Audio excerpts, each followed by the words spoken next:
lever.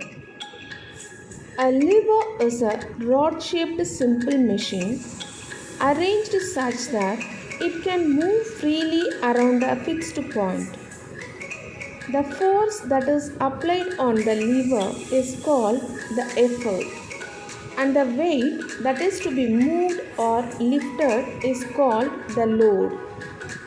The fixed point on which the lever moves is called the fulcrum. According to the position of the effort, load and fulcrum, there are three classes of lever. In first class levers, the fulcrum is placed between the load and the effort. For example, hammer and a pair of scissors. In second class lever, the load is placed between the fulcrum and effort.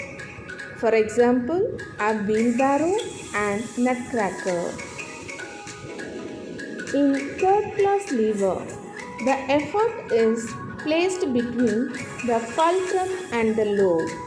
For example, a pair of tweezers and a pair of tongs. Thank you.